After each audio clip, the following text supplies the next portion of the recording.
ஆழிமழை கண்ணா, ஒன்று நீ கை கரவேல். ஆழியுள் புக்கு முகந்து கொடார் தேரி ஊழி முதல்வனுருவம் போல் மெய் கருத்து பாழியன் தோளுடை பற்பநாபன் கையில் ஆழிபோல் மின்னி வலம்புரி போல் நின்றதறிந்து தாழாதே சாரங்க முதைத்த சரமழை போல் வாழ உலகினில் பெய்திடாய் நாங்களும் மார்கழி நீராட மகிழ்ந்தேலோர் எம்பாவாய். மாணிக்க வாசகரின் திருவெம்பாவை பதிகம் 4. திருச்சிற்றம்பலம். ஒன்னித் திலநகையாய் இன்னம் புலர்தின்றோ வண்ணக் கிளிமொழியார் எல்லோரும் வந்தாரோ எண்ணிக் கொடுல்லவா சொல்லுகோம் அவ்வளவும் கண்ணை துயின்று அவமே காலத்தைப் போக்காதே விண்ணுக்கு ஒருமரந்தை வேத விருப்பொருளை கண்ணுக்கு இனியானை பாடி கசிந்துள்ளம் உள் நெக்கு நின்றுருக யாம் மாட்டோம் நீயே வந்து எண்ணிக் குறையில் துயிலேலோர் எம்பாவாய். தென்னாடுடைய சிவனே போற்றி, எந்நாட்டவர்க்கும் இறைவா போற்றி. ஆழிமழை கண்ணா அப்படின்ட்டு தொடங்குற இதுல இந்த ஆண்டாள் அவர்கள் எப்படி பேசியிருக்காங்கன்னா, இயற்கையா நடக்கிற ஒரு விஷயம், அந்த இயற்கையா நடக்கிற ஒரு விஷயத்துக்கு ஒரு ஆழமான ஒரு கருத்து இருக்கு.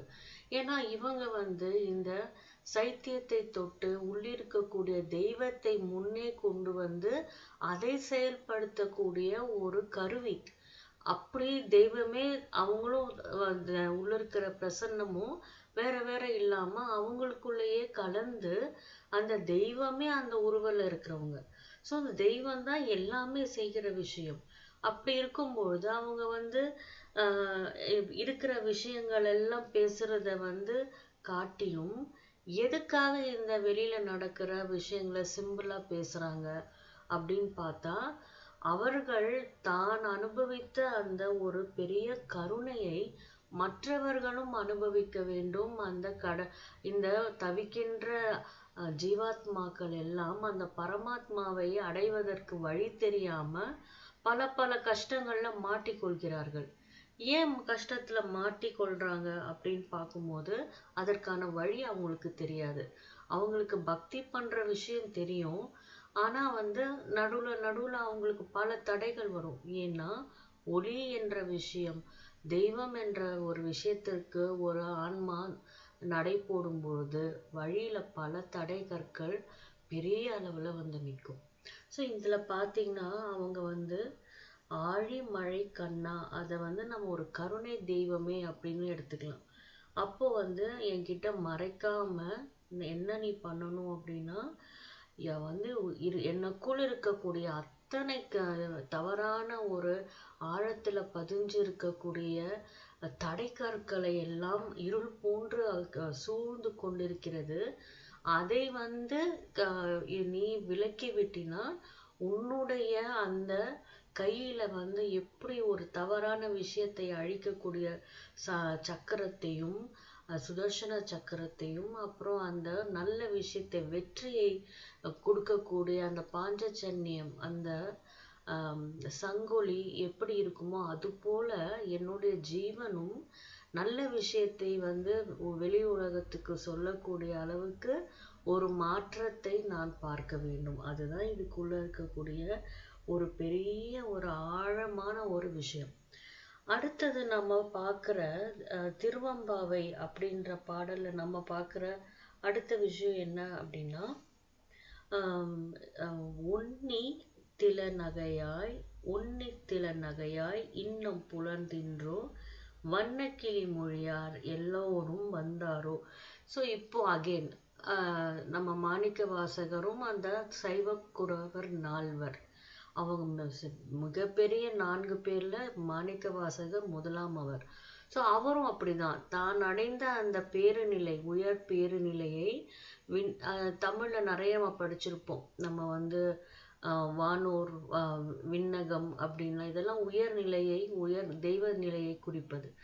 அந்த விஷயத்தை அவர்கள் அனுபவித்து அது அடையாத மற்ற ஜீவன்கள் எல்லாம் தவிக்கிற போது அவங்களும் இங்க இதேதான் வெளியில நடக்கிற ஒரு விஷயத்தை உவமை சொல்லி நம்ம அந்த விஷயம் மூலமா ஒரு ஞானத்தை உள்ள போடுறாங்க. இது போன்ற பெரியவர்கள் நம்ம கேள்விப்பட்டிருக்கோம். ஒரு நல்ல இப்ப சமாதிக்கு போனோம்னா மனம் தெளிவடையுது, ஒரு சாந்தி கிடைக்குது அப்படின்னா அந்த மாதிரி தெய்வத்தன்மை உள்ள இடங்களுக்காக நம்ம போறதுதான் கோவில்கள். சோ அது போல அந்த வாழ்க்கை வாழ்கின்ற அந்த உயர் ஆத்மாக்களை, அந்த என்ன சொல்லுவாங்க, அஹ் ஜீவ ஜீவன் முக்தர்கள் அப்படின்னு சொல்றாங்கல்ல, அவங்கெல்லாம் சமீபத்துல நம்ம போய் நிற்கும் போதே நமக்கு அவர்களை தரிசிக்க போலான்னும் போதே நம்மளுடைய பிரச்சனைகள் எல்லாம் தீர்ந்துருது. அந்த மாதிரியான வழியில் வந்த மாணிக்க வாசக சிவபெருமானின், நேத்து படிச்சோம், நீ வந்து நீங்கெல்லாம் வந்து கடவுளுக்கு ரொம்ப நாளா அன்பு செலுத்துறவங்க அப்படின்னு பார்த்தோம்ல, அந்த மாதிரி அவர் அத்தகைய அருகாமையில் சிவனை வந்து தரிசிக்கிறவர் என்ன வழி சொல்றாரு அப்படின்னா, வேதமே வந்து வியக்கும் அளவுக்கு வேத பொருளே வந்து உருவாகின இடமாகிய சிவபெருமானை வணங்க வேண்டும். ஏன்னா அப்பேற்பட்டவரை பார்க்கறதுக்கும் அடையறதுக்கும் 1000 கோடி பேர் இருக்கிறாங்க. அந்த நேரத்துல நாம காலத்தை வந்து வீணடிக்க கூடாது. அதாவது கடவுளை நாம் அடையணும்னு நினைக்கும் போது நமக்கு என்ன நடக்கும், தடைகள் வரும். ஏன்னா நல்ல விஷயம் நடக்க போகுது. ஆனா அதை நம்ம புரிஞ்சிட்டு நம்ம அதை கடவுளிடம் நாம் நம்முடைய பிரார்த்தனையை வைக்க வேண்டும். அந்த நேரத்துல வந்து அவங்க வந்தாங்களா, இவங்க வந்தாங்களா, இது நடந்ததா, அது நடந்ததான்னு பேசுறது காலத்தை வீணடிப்பது. அதுதான் இதோடைய பொருள். தெய்வம் நம்மை நோக்கி வரும்பொழுது நாம் அவரை துரத்தக்கூடாது, நாம் நம்முடைய முதுகை காட்டக்கூடாது. அதுதான் இந்த விஷயம். ஸோ இந்த விஷயம்லாம் வந்து பிரமிப்பா இருக்கு. அத வந்து இந்த சிம்பிள்ஸ்ல எல்லா அந்த திருப்பாவையில வரக்கூடிய ஒவ்வொரு பொருட்கள், இந்த கடலா இருக்கட்டும், அப்புறமா வந்து என்ன சொல்ல, ஆழினா கடல், ஊழி, அப்புறமா வந்து அந்த சங்கு சக்கரமா சிம்பிள்ஸ். இத பத்தி என்ன சொல்றாரு அரவிந்தர் அப்படின்னு பார்க்கும்போது,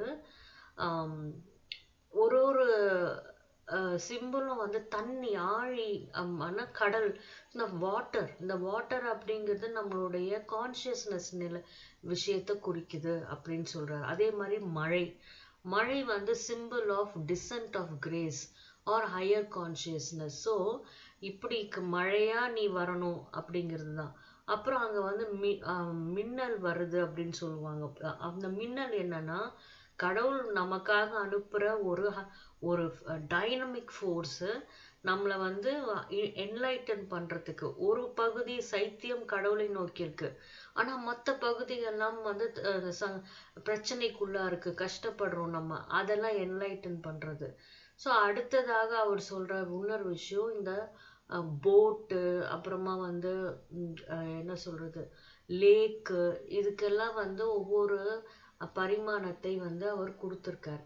இன்னொரு விஷயம் என்ன அப்படின்னு நம்ம பார்க்கும்போது, மதர் வந்து என்ன சொல்லியிருக்காங்க அப்படின்னா, இந்த வேத பொருள் சொல்றோம், வேதம்னா அப்ப அவ்வளோ சிறப்புன்னு நமக்கு எல்லாருக்கும் தெரியும். அதை பத்தி என்ன சொல்றாங்கன்னா, what Vedas brought him was no more than a confirmation of what he had received directly. But didn't the rishis themselves speak of secret words, clairvoyant wisdom that reveal their inner meaning to the seer? ரிக்வேதால இத பத்தி வந்து இது அனுபவத்தை அரவிந்தர் அடைஞ்சிருக்காருன்னு சத்பிரேம் சொல்றாரு. So அப்போ இந்த நாயன்மார்களும் ஆழ்வார்களும் இந்த cheers, அவங்க எல்லாத்துக்கும் இப்ப தான் பார்த்த விஷயங்கள் எல்லாம் அப்படி படம் போல அவர்கள் பார்க்கிறவர்கள், அந்த நிலையை உடையவர்கள். ஸோ இத விளக்கம் எப்படி இவங்க இப்படி சொல்ல முடியும்ன்றதுக்கு இதெல்லாம் ஒரு சாட்சி. அதுக்கப்புறமா ஒரு ஈக்குவாலிட்டி நம்ம நேற்று பார்த்தோம். நீ கடவுள்கிட்ட ரொம்ப நெருக்கமானவர், நான் இப்பதானே வந்தேன்னு பேசும்போது கடவுளுக்கு அந்த இன்ஈக்குவாலிட்டி பிடிக்காது, எப்பவுமே ஈக்குவலா இருக்கணும்னு சொல்லும் போது அப்போ அந்த ஆன்மாக்கு என்ன நடக்குதாம், அந்த ஈக்குவாலிட்டி ஃபர்ஸ்ட் கடவுள் அதை கொடுக்குறாருன்னு சொல்றாங்க. அதை தான் இந்த திருவெம்பாவையில நம்ம பார்க்கிறோம். கடவுள் அந்த எல்லா ஆன்மாக்களையும் ஆதரவு கொடுக்கும்பொழுது, ஒரே கோட்டில் பார்க்கும் பொழுது அந்த ஆன்மா மிகப்பெரிய சந்தோஷத்தை அடைகிறது. அதுதான் நம்ம நேத்து பார்த்தோம். முத்தென்ன அப்படின்னு நம்ம பார்த்தோம். இன்னைக்கு வந்து வெண்முத்தா வந்து சிரிக்கிற பெண்ணே அப்படின்னு பார்க்கிறோம். இவங்கெல்லாம் ஏன்னா கடவுளை பார்த்துட்டாங்க. கடவுளை வந்து பிரசன்னத்தை உள்ள வந்து உணர ஆரம்பிச்சுட்டாங்க. ஆனா முழுவதுமா இல்ல. ஆனா அந்த டச்சே இந்த ஆன்மாக்கு இவ்வளோ சந்தோஷத்தை கொடுக்குது. ஸோ அதனால என்ன நடக்குது அப்படின்னா, இந்த இன்னர் ஹாப்பினஸ் நம்மளுக்கு கிடைக்குது. அந்த ஹாப்பினஸ் ஒன்ஸ் வந்துருச்சுன்னா nothing can disturb. And the ஆன்மாக்கு the sole view of outward things impose on them to the law of this quiet spiritual joy. எதுவுமே டிஸ்டர்ப் பண்ண முடியாது இந்த உள்ள இருக்கக்கூடிய தெய்வ சாநித்தியம் வந்து விட்டால். அதை தான் இவங்க எல்லாரும் ஆன்மாக்களை வந்து நீங்க இப்படி இருங்க, அவரை நினைங்க, இதுதான் முக்கியம்னு அந்த கடவுளை நாம் வந்து உள்ள எழுந்தருளை செய்யறதுக்கு இவ்வளவு நமக்கு வெளி விஷயத்தை ஒப்புமை சொல்கின்றார்கள். ஸோ நாமும் அதை உணர்ந்து இந்த காலகட்டம் ஏன் மார்கழி மாதம் மார்கழி மாதம் அப்படின்னா, எல்லா நாட்களிலும் நாம வந்து ஒரு கடவுளையே நினைச்சிட்டு இருக்கக்கூடிய வாழ்க்கையாக இருக்கல. அதனால இந்த ஒரு மாதத்தை மட்டும் வச்சு இந்த ஒரு மாதம் மற்ற 11 மாதத்துக்கும் சக்தி கொடுக்குற மாதிரி இருக்கட்டும்ன்றனாலதான் தினமும் அந்த பழக்கத்தை ஏற்படுத்தியுள்ளார்கள் தமிழ் மரபில்.